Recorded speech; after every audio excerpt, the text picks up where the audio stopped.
সর্বরাত উপলক্ষে নিয়ত আপনি করছেন, যেমন খাইলে আমি নিয়ত করছি যে 300 পরিবারকে সাহায্য করতে। যখন আল্লাহের ব্যবস্থায় 1000 পরিবার কালকে গিয়া দিলেও খানি দিব। কারণ এটা যে মানুষ আয় কি রোজা হলেও রাখো, বেশ করি বেওয়া হলে রাখো, ইটা দিয়ে আপনার যদি ইফতার করবা সেহরি খাইবা আর জিয়ারত করেন যেন।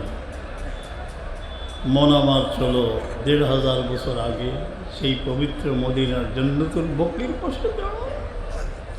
এইখানে কারা আরাম করেছেন?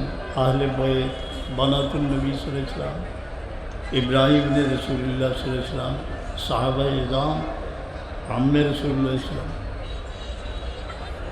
আয়েশা সিদ্দিকা রাদিয়াল্লাহু আনহা থেকে রিওয়ায়াত, এই লাইলাতুল নিসফে শাবান হুজুর পাক সাল্লাল্লাহু আলাইহি ওয়াসাল্লাম তাশরীফ নিয়ে জিয়ারত করছেন।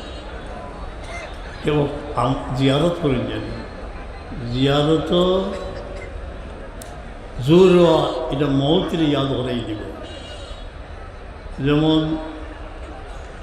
যে মন আমার এখানে খুব গহীন রাতে কোথায় আসিয়া দাঁড়াইলাম, নিজেও নিরালা করেছে। মাঝে মধ্যে যেমন আমার আম্মা আপনজন, তাদের কবরের উপরে কিছু গাছ আছে, শিশির বর্ষিত হয়েছে, মনে হচ্ছে প্রতিটি পাতা যেন কাটতেছে। নয়নের জল বারবার মুছে তাদের উদ্দেশ্যে সালাম পেশ করলাম, কিছু পড়াশুনো করলাম এবং আল্লাহর দরবারে দোয়া করলাম। সাধারণত আমি ছোট্ট ছোট্ট এতিম লইয়া গিয়ে জিয়ারত করি, অনুভূতি অন্যরকম হয়। জিয়ারত খুব গুরুত্ব সহকারে করবা, মর্দে গাড়লে ইয়াদ করবা।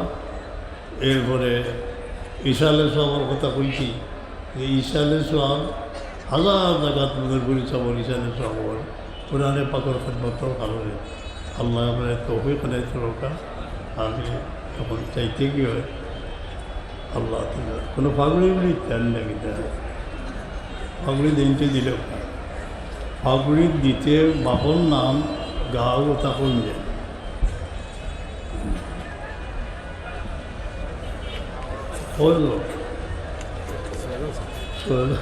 আসেন কোনো আইনলি তানি ঘুরে কোনো আইন, কারণ নামটা আর বাপর নাম করুন না ওই লোক।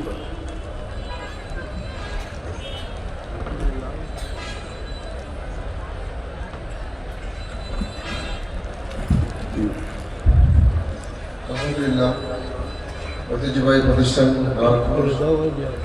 আত্মকরণ জামাতের সঙ্গে 6জন ছাত্র ঈদ সম্পন্ন করেছেন।